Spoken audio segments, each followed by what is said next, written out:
Bom, sejam todos muito bem-vindos a mais uma videoaula de sinais e sistemas. E na videoaula de hoje nós vamos iniciar análise no domínio do tempo de sistemas em tempo contínuo. Então vamos lá. Então vamos considerar sistemas lineares, contínuos e invariantes no tempo. Sistemas em que a entrada x de t e a saída y de t são relacionadas por meio de equações diferenciais lineares. Então, isso não é novidade para vocês. Nas videoaulas passadas, nós utilizamos equações diferenciais lineares para modelar alguns sistemas. Por exemplo, o sistema massa-mola, amortecedor, né? Então, nós modelamos esse sistema através de equações diferenciais. Então, não é uma novidade para vocês. Então, nós teríamos algo desse tipo, uma equação desse tipo, relacionando a entrada e a saída de um determinado sistema. Os coeficientes A e B são constantes e nós usamos o operador D para representar a derivada. Então, eu posso compactar essa equação nesse formato. Também não é novidade, né? Então, já foi visto nas videoaulas anteriores essa forma de representar os sistemas. Então, os polinômios Q de D e P de D são esses polinômios aqui.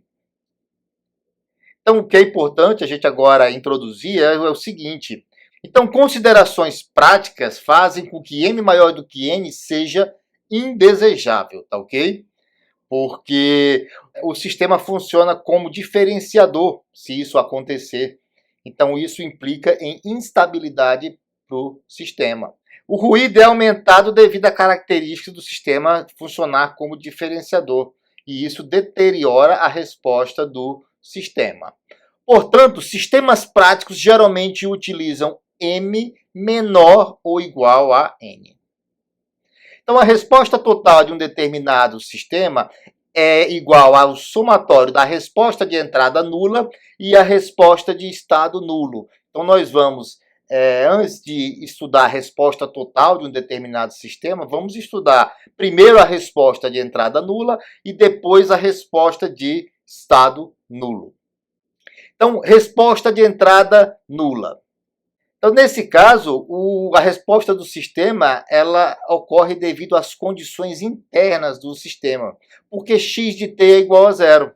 Então, fazendo x de t igual a zero, eu tenho a nossa equação resumida a esta equação aqui, em que o lado direito da equação é zero. Então, a nossa equação polinomial passa a ter este formato. E aí nós vamos supor, como solução desta equação diferencial, que y0 de t é igual a uma constante c, a função exponencial, e elevado a lambda-t. Então, essa aqui é uma resposta natural para essa equação diferencial. Então, nós temos a primeira derivada, a segunda derivada, a enésima derivada, de tal forma que eu posso agora substituir na equação e eu vou ter esta equação aqui, em que a constante c ela é comum a todos os termos. Eu posso colocar em evidência como essa constante c, para que a gente não tenha uma resposta trivial, ela vai ser diferente de zero. Então, tudo que está no parênteses vai ser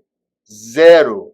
Então, nós temos o nosso polinômio característico. Então, gravem bem isso, né? Então, esse polinômio aqui, em lambda, é o nosso polinômio característico. Para resolver sistemas, quando nós temos a resposta de entrada nula, a primeira coisa a se fazer é obter as raízes do polinômio característico.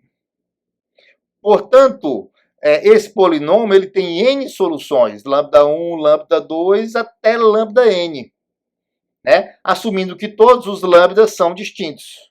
Então, considerando isso, nós podemos mostrar que a solução geral é dada pelas soluções de n, de modo que eu teria essa equação aqui como solução geral para a resposta de entrada nula.